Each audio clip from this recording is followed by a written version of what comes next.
2차 세계대전 당시 대부분의 일본 국민들은 일본이 일으킨 전쟁에 대해 자부심을 가졌고, 심지어 하나님 믿는 기독교인들조차도 일본이 일으킨 전쟁에 대해서 침묵했습니다. 그런데 일본이 일으킨 전쟁은 죄라고 비판한 소수의 그리스도인이 있었습니다. 그들 중에 한 사람이 아사미 센사쿠라는 목사님이었습니다. 2차 세계대전 당시 일본은 전쟁에 대한 그 어떤 비판도 허용하지 않았습니다. 그런데 아사미 센사쿠 목사님은 일본이 일으킨 전쟁은 죄다, 신앙 양심에 비추어서 이것은 잘못이라고 이 설교 강단의 주일날 말씀을 전했어요. 그리고 일본을 진정으로 사랑하는 것은 전쟁을 중단하는 것이라고 외쳤습니다. 결국 그는 일본 경찰에 잡혀서 영하 16도까지 떨어지는 북해도의 지하 감방에 갇혔습니다. 그리고 그곳에서 말할 수 없는 혹독한 고문을 당했지만 신앙을 지켰어요. 그는 신앙 양심으로 일본이 저지른 이 잘못을 지적하는 것이 이 기독교인의 사명이다라고 생각했다는 거죠. 결국 그는 하나님의 은혜로 1945년 일본이 태평양 전쟁 막바지에 이르렀을 때에 1945년 3월 달에 이제 무죄 판결을 받고 감옥에서 나오게 되었다고 합니다. 성도 여러분, 진실을 진실이라고 말하는 것이 쉬울까요? 어려울까요? 진실을 진실이라고 말해도 어떤 어려움이 없다면 진실을 말할 수 있을 거예요.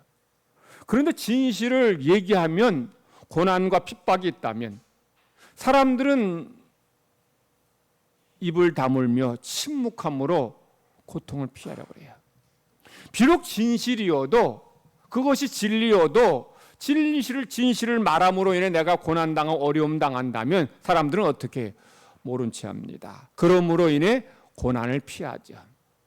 물론 말해야 될 때 말하지 않으면 마음의 부담감은 느끼겠지만 사람들은 마음의 부담감보다 육신의 고난을 피하는 그런 연약한 모습을 보게 돼요. 제가 전에 우리 구약 이스라엘 백성들에게 신앙 전통 두 가지 중요한 종교 전통을 말씀드린 적이 있어요. 하나는 예언자 전통, 또 하나는 제사장 전통입니다. 제가 예언자 전통과 제사장 전통을 이런 비유로 표현했어요. 위에서 아래로, 그리고 아래에서 위로라는 표현으로 말씀드린 적이 있습니다. 예언자는 위에서 아래로의 사명을 감당하는 사람들이에요. 예언자는 하늘의 하나님의 말씀을 아래에 있는 백성들에게 전하는 사람들입니다. 그래서 예언자는 위에서 아래로의 사명을 감당하는 사람이라는 거죠. 반면 제사장은 아래에서 위로의 사명을 감당하는 사람들이에요. 제사장은 백성들의 문제를 하늘의 하나님께 호소하고 아뢰는 사람들입니다.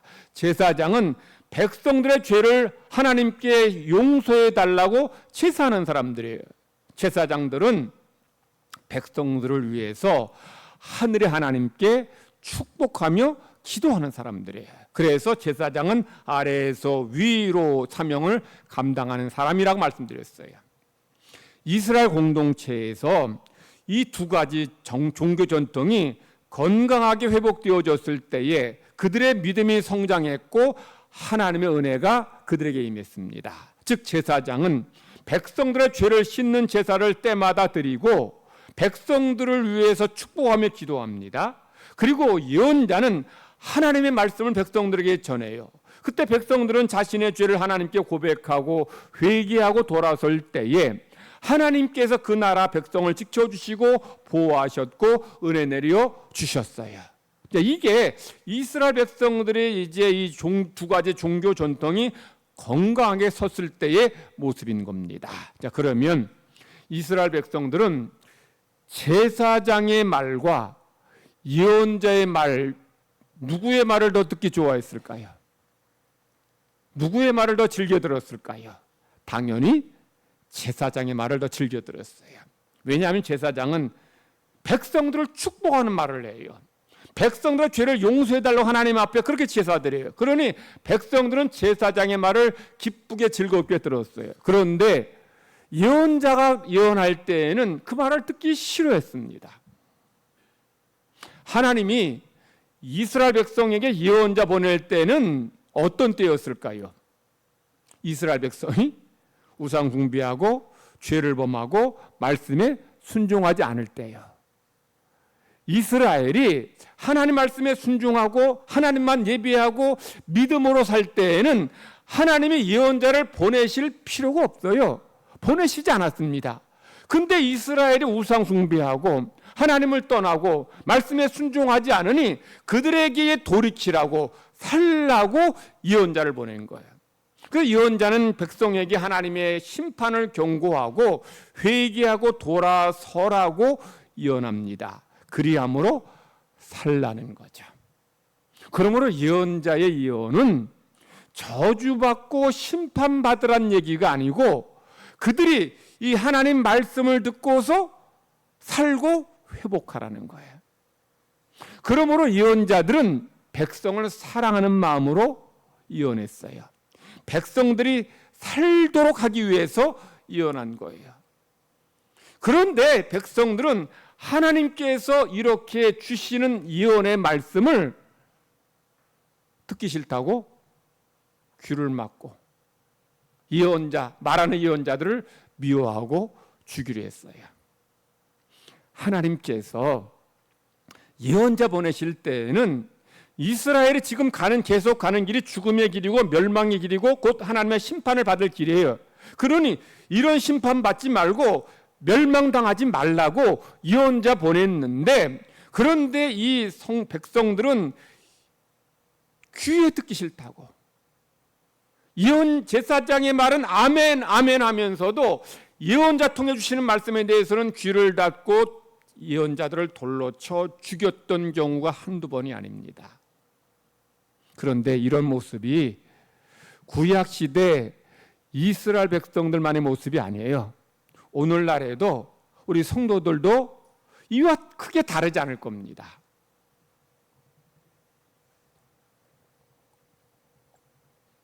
우리 교회에서 2부 예배 때 이제 예배 드리는 이제 내용을 우리 홈페이지 그리고 유튜브에 올려요. 그런데 이제 우리 교회 예배 드리는 설교하는 것을 듣는 분들이 계십니다. 우리 교인들은 거의 아마 듣지 않을 것 같아. 오늘 교회 못 나온 그런 몇 분 정도만 들을 것이고 한 150여 분이 들어와서 말씀을 듣는데 나머지 분들은 우리 교인이 아닙니다. 다른 교회 성도들이죠. 그런데 어떤 주일에 한 150여 분이 말씀을 듣는데 어떤 주일에는 그의 절반도 되지 않는 분들이 말씀을 들어요. 자, 똑같은 목사가 말씀을 전하는데 제가 매주 똑같이 말씀 전하는데 왜 어떤 때에는 한 많은 분들이 말씀을 듣고 왜 어떤 때에는 그보다 절반도 못, 어떤 때는 50분 정도밖에 안 듣는 것 같아요. 왜 그럴까요? 설교의 내용이 다르죠. 당연히 물론 다른데 많은 분들이 말씀을 들을 때는 어떤 설교일 것 같아요? 하나님의 은혜, 하나님의 사랑. 하나님이 여러분 사랑하십니다. 여러분의 병을 고쳐주십니다. 하나님이 여러분의 기도에 응답하십니다. 하나님 여러분과 함께 하십니다. 이런 은혜의 설교, 하나님의 치유와 회복의 설교를 할 때에는 많은 분들이 말씀을 들어요. 그런데 성도의 사명과 책임에 대한 말씀, 성도의 죄와 잘못에 대한 말씀을 전할 때에는 많은 분들이 설교를 듣지 않습니다. 자, 이 자리에 계신 여러분들은 우리 늘 푸른교회 성도들이니까, 그리고 이 자리에 와 계시니까 이 강단에서 선포되는 말씀이 하나님의 은혜와 사랑에 대한 치유와 회복에 대한 말씀이든 아니면 우리의 죄와 잘못을 책망하는 예언적인 말씀이든 여기 앉아 있으니까 들어야 돼요. 그런데 유튜브에서 말씀 듣는 분들은 자발적으로 말씀을 들으러 그 자리에 들어간 거야. 자, 그러니 나에게 소망을 주고 힘과 은혜, 격려 주는 그런 말씀에는 많은 분들이 듣지만 그렇지 않을 때는 듣지 않는 거예요. 저만의 경우가 아니에요. 큰 교회 또 많은 분들이 듣는 그런 설교도 마찬가지입니다. 많은 분들이 많이 들을 때는 그 설교에 아멘할 때는 되게 어떤 설교냐? 번영, 성공, 은혜, 축복, 사랑 이런 말씀이에요. 그런데 하나님께서 이스라엘 백성들에게 제사장을 통해서 축복하라고 말씀하시면서 제 백성들은 아멘하라 하셨지만 또한 하나님께서 예언자들을 보내셔서 심판과 저주를 말씀하실 때에도 아멘하라 하셔요. 아멘을 하신 이유는 뭐냐면 그 저주대로 심판대로 죽으라 망하라 그 얘기가 아니고 이런 말씀을 듣고서 살라는 거예요. 돌아서라는 거예요. 생명 얻으라는 거예요. 그리고 하나님의 관계가 회복되고 치유받으라는 거예요. 그러니 예언자들이 오늘 본문의 예레미야가 하나님 말씀 전할 때 얼마나 부담되고 힘들었겠습니까? 오늘 본문의 말씀은 이 예레미야가 하나님께 원망의 말을 쏟아넣는 내용이에요. 우리 7절 말씀으로 다시 한번 같이 읽겠습니다. 7절 다 같이 화면 보시면서 시작. 여호와여 주께서 나를 권유하심으로 내가 그 권유를 받아 싸우며 주께서 나보다 강하사 이기셨으므로 내가 조롱거리가 되니 사람마다 종일토록 나를 조롱하나이다. 저 말씀 보시면 하나님께서 예레미야에게 뭐 하셨어요? 권유가 뭡니까? 권유라는 말을 히브리어로 파타라고 하는데 파타는 이런 의미입니다. 유혹하다, 속이다, 설득하다 이런 뜻입니다. 즉 다른 제가 성경 번역을 보니까 이 파타를 부추기다라고 부추기다. 이 말은 하나님께서 예레미야를 부추겼다는 거예요. 뭐하라고 부추겼을까요? 예언자 되라고 부추겼어요. 예언의 말씀 전하라고 부추겼습니다. 그래서 예레미야가 하나님의 부추긴 대로 예언자가 되고 예언의 말씀을 전했어요. 자, 그런데 하나님이 예레미야에게 부추긴 대로 예언자가 되었고 예언의 말씀을 전했을 때에 백성들은 어떤 반응을 보였을까요?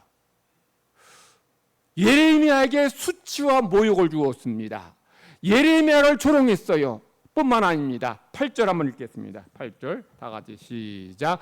내가 말할 때마다 외치며 파멸과 멸망을 선포함으로 여호와의 말씀으로 말미암아 내가 종일토록 치욕과 모욕거리가 됨이니. 예레미야가 예언했습니다. 말할 때마다 외칠 때마다 뭘 외쳤어요? 파멸과 멸망을 선포했습니다. 누구의 파멸이에요? 이스라엘의 파멸입니다. 예루살렘 백성의 죽는 것이고 포로로 끌려가는 거예요. 예레미야는 하나님 말씀 받아가지고 백성들에게 당신들 이제 나라 망할 것이고 당신들 다 죽고 포로로 끌려갈 것입니다 라고 예언했어요.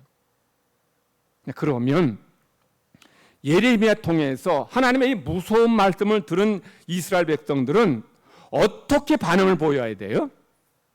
두렵고 떨리는 마음으로 우리가 이제 죽게 생겼구나. 여기서 돌아서야지. 니느웨 성 백성들처럼 돌아서야지 하고 돌아서야 하는데 백성은 어떡합니까? 예레미야를 조롱을 해요. 수치와 모욕을 줍니다. 심지어 예레미야를 죽이려 해요. 그래서 예레미야가 이 말씀 전한 것으로 인해서 백성들로 인해 감옥에 갇히기도 하고 물이 없는 깊은 웅덩이에 던져지기도 합니다. 매를 맞고 각종 고난당해요. 예레미야는 아까 파타란 말이 유혹하다, 속이다는 그런 의미도 있어요. 그러니까 예레미야는 하나님께 내가 좀 속았다 이런 심정인 거예요. 그러니까 하나님 말씀대로 이제 예언자 됐고 예언했는데 돌아오는 건 뭐예요? 백성들이 나를 죽이려 하고 때리고 감옥에 가두고 깊은 물웅덩이에 던져주고 그러니 예레미야가 내가 이제 다 다시는 하나님 말씀 전하지 않겠다 다짐했습니다. 이제 하나님 말씀을 전하지 않을 것이고 여호와의 이름으로 말씀을 전하지 않겠다고 굳게 다짐하고 입을 다물었어요. 입을 다물었더니 백성들이 때리지도 않고 미워하지도 않고 조롱하지도 않아요.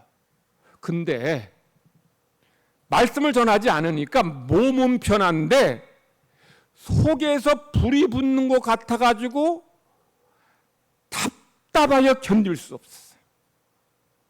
제가 9절 말씀을 제가 영어 굿뉴스 바이블을 제가 번역했는데 한번 9절 말씀을 한번 번역한 걸 읽어보십니다. 쉽게 번역했으니까 시작. 내가 하나님을 잊어버리고 하나님의 이름으로 더 이상 아무 말도 하지 않으려 하니까 하나님의 말씀이 내 안에서 불같이 타올랐습니다. 내가 하나님의 말씀을 내 마음속에다가 담고 있으려 했으나 더 이상 그 말씀을 내 마음속에 담고 있을 수 없었습니다. 저 지금 제가 좀 쉽게 번역을 했는데 하나님께서 말씀을 주셨는데 그 말씀이 내 속에서 어떻게 됐어요? 불같이 타올랐어요. 여러분 하나님이 말씀을 주셨는데 그 말씀이 뭐냐면 불덩이에요. 여러분 이 안에 배 안에다가 불덩이를 하나님이 던지시면 어떨 것 같아요? 뜨거워서 견딜 수 없을 겁니다. 얼마나 뜨겁겠어요? 저는 그런 술을 마셔본 적이 없는데 술 좋아하는 사람들이 그 중국에 가면 중국집 가면 빼가리라고 고량주 이거 좋아하는 분들 계셔요. 아니면 러시아 사람들이 독한 술을 마시는데 그게 한 40도 50도 되는 술이래요. 그거 이렇게 한 잔 이렇게 넣으면 이 뱃속에서 뜨끈뜨끈하대요. 근데 하나님이 예레미야에게 주신 말씀은 이 뱃속에서 고량주 정도가 아니고 뜨거워서 견딜 수 없는 거예요. 자, 그러니 여러분 이 속에 뜨거운 거 있으면 어떻게 해야 돼? 이거를 뱉어야죠. 토해내든지 전해야 돼요. 하나님께서 예레미야의 마음속에 이 불덩이 같은 뜨거운 말씀을 던져주셨는데 그러면 예레미야는 뜨거운 걸 피하려면 어떻게 하면 됩니까? 전하면 돼요. 백성들이 알리면 돼요. 근데 알리면 백성들이 미워하고 수치 조롱을 하고 죽이려 해요. 그러니 예레미야는 뜨거워서 견딜 수 없는데 전하면 백성들은 미워하고 죽이려 하고 그러다가 결국 뭘 선택합니까? 육신이 괴로운 것보다 속에 불이 붙는 게 더 괴로운 거예요. 못 견디겠는 거예요. 그래서 어떻게 해요? 그 말씀을 전해요. 예레미야가 이 하나님 말씀이 그 속에서 불같이 뜨겁게 타올랐던 이유는 두 가지. 하나는 하나님께서 그 마음을 불같이 뜨겁게 하셨기 때문에 하나님이 예레미야 마음속에 불덩이를 던지신 거예요. 말씀이란 불덩이 던져주셨더니 그 말씀 그 속에서 막 뜨겁게 그냥 열을 내는 거예요. 그러니 견디기 힘든 거예요. 두 번째는 이스라엘 백성 때문입니다. 이스라엘 백성의 마음이 뜨거워 견딜 수 없는 거. 왜냐하면 지금 이스라엘 백성이 가는 길이 어디예요? 죽음의 길, 멸망의 길, 나라 망하는 것이고 백성 다 죽고 포로로 끌려가는 겁니다. 자, 그런데 그거 보면서도 내가 저들에게 말씀 전하면 저들 다 미워하니까 안 전하는 거야. 근데 불쌍해 죽겠는 거예요. 저 백성들 저렇게 하다 다 죽는데 불쌍해 죽겠으니 이제 어떻게 전하는 거야. 육신의 고통 생각하면 말씀을 안 전해야 되는데 안 전하면 저들 다 죽고 다 망하고 다 지옥 갈 것 같으니까 그러니까 속에서 불같이 뜨거워서 결국은 말씀을 전한다는 거예요. 오늘 우리에게 주시는 구약의 말씀은 하나님께서 에스겔에게 예언자의 사명이 뭔지를 보여주고 있어요.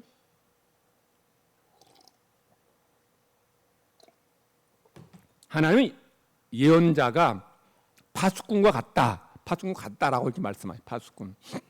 여러분 파수꾼이 할 일이 뭐예요? 높은 망루에 올라서서 적이 쳐들어오지 않는지 이렇게 살피는 거예요. 근데 저기 봤는데 적이 쳐들어와요. 쳐들어오면 어떻게 해야 돼요? 빨리 알려야 되죠. 근데 알려서 백성들이 이제 파수꾼의 말을 듣고 잘 경계해서 살게 해야 돼요. 그런데 파수꾼이 적이 쳐들어온 걸 보고서 경고하고 알렸는데 백성들이 그것을 듣고서도 적의 공격에 대비하지 않아서 다 죽었어요. 자, 그러면 그 백성들이 죽은 것은 누구 죄 때문입니까? 자기 죄예요. 왜? 살라고 경고했는데 안 들었잖아요. 그런데 예언자가, 아니 파수꾼이 적이 쳐들어온 거 보면서도 경고하지 않은 거예요. 가만히 있었습니다. 그래서 백성들은 그냥 준비도 못하고 대비도 못하다가 다 죽었습니다. 이때에는 백성들의 죽음의 죄의 원인 누구에 있어요? 파수꾼에게 있어요. 왜? 알려주지 않았으니까. 알려주지 않아서 다 죽은 거예요. 지금 하나님은 예언자가 파수꾼과 같다라는 거예요. 파수꾼이 경고해서 백성을 죽지 않게 해야 되는 것처럼 예언자도 그런 사명을 감당해야 한다라는 거죠. 그래서 예언자가 예언의 말씀을 전했는데, 하나님의 말씀을 전했는데 백성들이 듣고 회개하면 살 것이고 듣지 않고 회개하지 않으면 다 죽고 심판받습니다. 그런데 전해야 될 예언자가 전하지 않았어요. 당신들 그렇게 하면 죽습니다. 지옥 갑니다. 망합니다. 전해야 되는데 가만히 있었어요. 입을 다물었어요. 그러면 하나님께서 그 백성을 죽은 사람의 피값을 누구에게 찾으시겠다? 예언자에게 찾으시겠다는 거예요. 신약의 말씀은 이 바울 사도가 고린도 교회 보낸 편지의 내용에 바울은 거기에서 하나님께서 내게 주신 사명이 복음 전하는 사명인데, 근데 복음을 전하는 사명을 잘 받아서 지금껏 사명을 잘 감당했다는 거예요. 그런데 바울은 내가 복음을 잘 전하는 것은 사명을 감당하는 것이지 결코 자랑거리가 아니라는 거예요. 왜냐하면 바울은 하나님의 은혜를 받아서 구원받았기 때문에. 즉 바울은 과거에 어떤 사람이었어요? 허물과 죄로 죽었던 사람이고 죄인 중에 괴수였어요. 하나님의 심판받아 당장 지옥 가도 이상하지 않은 사람인데, 그런 바울을 하나님이 구원해 주셨으니 바울은 이 복음을 전하는 사명을 감당하지 않을 수 없다라는 거예요. 그리고 바울은 또 뭐라고 고백하는가 하면, 내가 복음을 전하지 않으면 하나님이 내게 벌을 내실 것이다. 왜 바울이 복음 전하지 않으면 벌을 받을 것이라고 생각했을까요? 방금 말씀드린 것처럼 복음 전하는 것은 바울에게 주신 사명이기도 하지만 바울이 하나님의 은혜로 구원받았기 때문에, 그것도 특별한 은혜로 구원받았어요. 하나님의 은혜로 구원받았으니 이제 복음을 전함으로 과거의 바울과 같이 멸망길로 가는 자들을 살리고 구원하라는 거죠. 나는 은혜 받았는데, 그래서 구원받았는데, 그래서 천국 가게 되었는데, 세상의 사람들, 세상의 죄인들은, 우리 가족들, 이웃들은 복음 듣지 못해서 멸망받는다면 그것은 하나님께서 슬퍼하시는 것만이 아니라 우리에게, 성도들에게 화를 내신다는 겁니다. 나는 너를 이렇게 구원해 주었는데, 이런 사람은 너를 구원해 주는데 너는 왜 내 복음을 전하지 않으므로 저들을 멸망길로 가게 하느냐라고 책망하신다는 겁니다. 우리 새생명 전도 축제 한 달 정도밖에 남지 않았어요. 여러분, 새생명 전도 축제의 연례 행사 아닙니다. 우리에게 주신 사명을 확인하는 날이고 그 사명을 감당하는 그런 시간이에요. 그래서 하나님께서는 우리 성도들이 새생명 축제를 통해서 잃어버린 영혼이 회개하고 돌아오기를 무엇보다 기뻐하셔요. 성도들이 사명을 감당하기 하나님은 원하신다는 거예요. 하나님은 당신의 독생자를 이 세상에 보내셔서 십자가에서 대속의 제물로 죽게 하심으로 죄인을 구원해 주셨어요. 그래서 먼저 구원받은 성도들, 먼저 믿은 성도들은 아직도 이 복음을 듣지 못해서 지금 죽음의 길로, 멸망길로 가는 그들에게 말씀을 전하라는 거예요. 그 말씀 전하면 저들이 기뻐하고 즐거워하고 좋아합니까? 듣기 싫어해요. 거절하기도 합니다. 그럴지라도 이 예레미야가 말씀 전할 때, 예언할 때 백성들이 듣기 싫어했지만, 그러나 전함으로 인해서 전하는 사명을 받은 것처럼 우리도 마찬가지예요.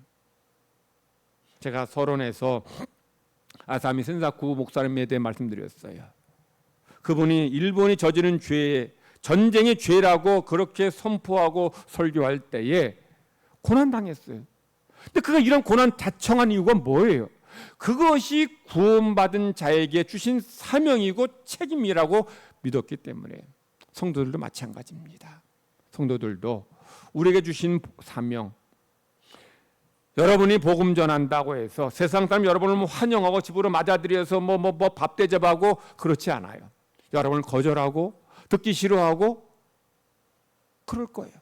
그렇지만 그럼에도 불구하고 우리가 예수님께 받은 하나님의 구원의 사랑을 감사하면서 그를 위해 기도하고 사랑을 나누고 또 복음을 전할 때에 하나님은 여러분을 통해서 멸망당할 영혼들 구원해 주실 줄 믿습니다.